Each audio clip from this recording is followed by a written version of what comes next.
Hello Year 5. Today I'm going to read you chapter 31 and 32 of Holes.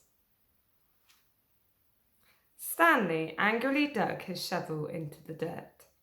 He was angry at everyone. Mr. Podansky, the warden, Zigzag, X-Ray, and his no-good, dirty, rotten, pig-stealing great-great-grandfather. But mostly he was angry at himself. He knew he never should have let Zero dig part of his hole for him. He still could have taught him to read. If Zero could dig all day and still have the strength to learn, then he should have been able to dig all day and still have the strength to teach.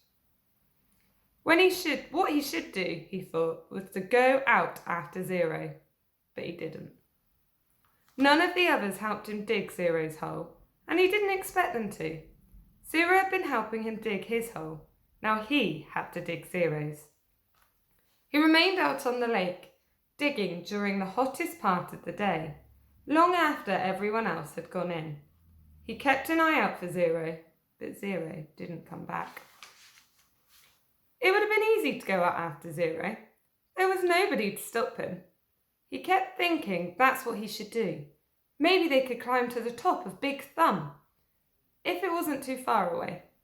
And if it was really the same place where his great-grandfather found refuge.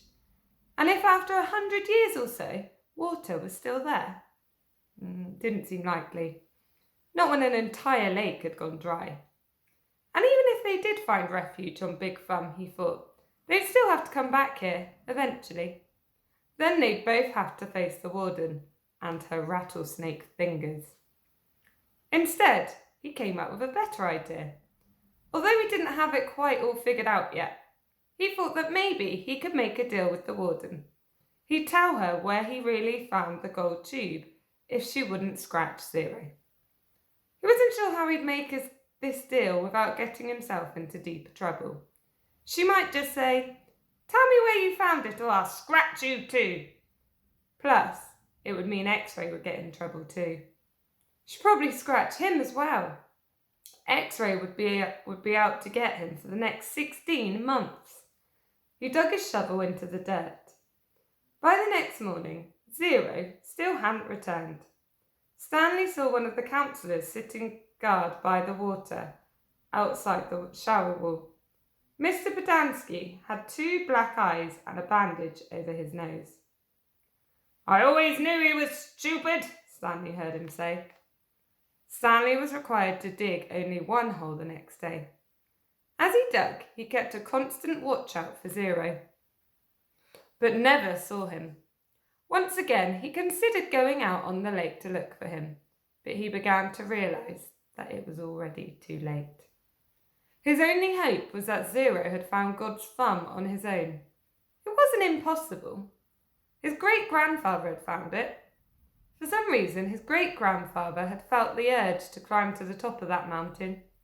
Maybe Zero would feel the same urge, if it was the same mountain, if water was still there. He tried to convince himself it wasn't impossible. There had been a storm just a few days ago. Maybe Big Thumb was actually some kind of natural water tower that caught and stored the rain. It wasn't impossible. He returned to his tent to find the warden, Mr. Sir, and Mr. Podansky all waiting for him. "Have you seen Zero?" the warden asked him. "No." "No sign at all?" "No." "Do you have any idea where he went?" "No." "You know you're not doing him any favours if you're lying," said Mr. Sir. "He can't survive out there for more than a day or 2. "I don't know where he is." All 3 stared at Stanley, as if they were trying to figure out if he was telling the truth. Mr. Podansky's face was so swollen he could barely open his eyes. They were just slits.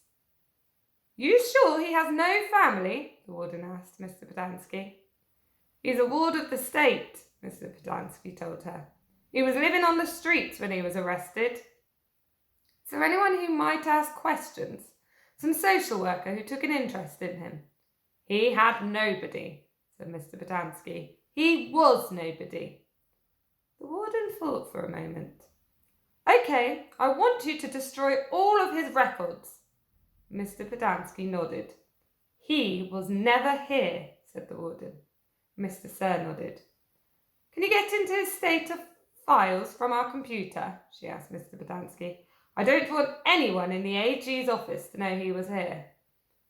Don't think I can erase him completely from all the state files, said Mr. Pedanski. Too many cross-references. But I can make it so it would be difficult for anyone to ever find a record of him. Like I said, though, no one will ever look. No one cares about Hector Zeroni. Good, said the warden. Chapter 32. 2 days later, a new kid was assigned to Group D. His name was Brian, but X-Ray called him Twitch because he was always fidgeting. Twitch was assigned to Zero's bed and Zero's crate. Vacancies don't last long at Camp Green Lake. Twitch had been arrested for stealing a car. He claimed he could break into a car, disconnect the alarm and hotwire the engine, all in less than a minute. I never planned to, steal one, he told them. But sometimes, I'll be walking past a real nice car, parked in a deserted area, and, I'll just start twitching. If you think I twitch now, you should see me when I'm around the car. The next thing I know, I'm behind the wheel. Stanley lay on his scratchy sheets. It occurred to him that his cot no longer smelt bad. He wondered if the smell had gone away, or if he'd just gotten used to it. Hey, caveman, said Twitch. Do we really have to get up at 4:30? You get used to it, Stanley told him. It's the coolest part of the day. He tried not to think about Zero. It was too late. Either he made it to Big Thumb or... What worried him the most, however, wasn't that it was too late. What worried him the most, what really ate up his insides, was the fear that it wasn't too late. What if Zero was still alive, desperately crawling across the dirt searching for water? He tried to force the image out of his mind. The next morning, out on the lake, Stanley listened as Mr. Sir told Twitch the requirements for his hole. As wide and as deep as your shovel. Twitch fidgeted. His fingers drummed against the wooden shaft of his shovel, and his neck moved from side to side. You won't be twitching so much after digging all day, Mr. Sir told him. You won't have the strength to wiggle your pinky. Pop some sunflower seeds into his mouth, and gently shoot them, and spat out the shells. This isn't a Girl Scout camp. The water truck came shortly after sunrise. Stanley got in line behind Magnet, ahead of Twitch.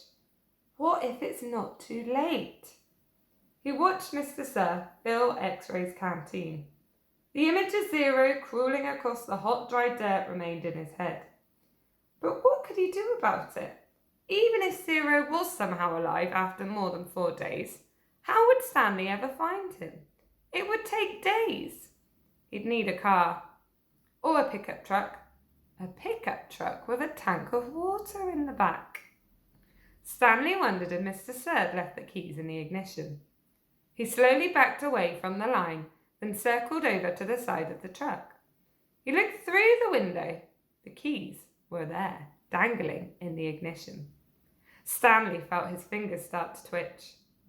He took a deep breath to steady himself and tried to think clearly. He'd never driven before. But how hard could it be? This is really crazy, he told himself. Whatever he did, he knew he'd have to do it quickly before Mr. Sir noticed. It's too late, he told himself. Zero couldn't have survived. But what if it wasn't too late? He took another deep breath. Think about this, he told himself. But there wasn't time to think. He flung open the door to the truck and climbed quickly inside. Hey! Shouted Mr. Sir. He turned the key and stepped on the gas pedal. The engine revved. The truck didn't move.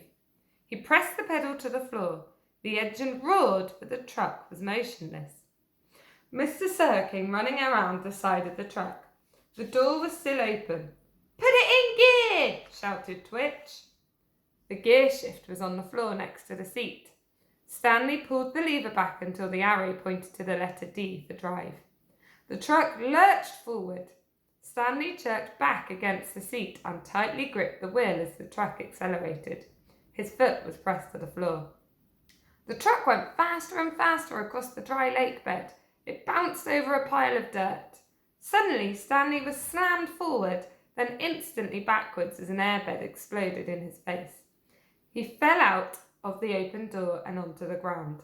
He had driven straight into a hole. He lay on the dirt staring at the truck, which stuck lopsided into the ground. He sighed. He couldn't blame his no-good, dirty, rotten, pig-stealing great-great-grandfather this time. This time, it was his own fault. 100%.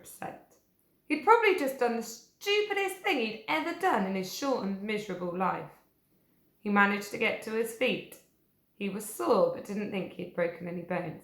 He glanced back at Mr. Sir, who remained where he was, staring at Stanley. He ran. His canteen was strapped around his neck. It banged against his chest as he ran, and every time it hit against him, it reminded him that it was empty. Empty, empty. Oh dear. So Stanley's managed to get away, but without any water and without the truck that he had planned to take with him to rescue Zero. Wonder what's going to happen. Do you think he'll find Zero? If he does, do you think Zero will still be alive? Do you think Stanley will be able to survive without any water? I can't wait to find out. Find out in the next reading session of Holes. Bye-bye.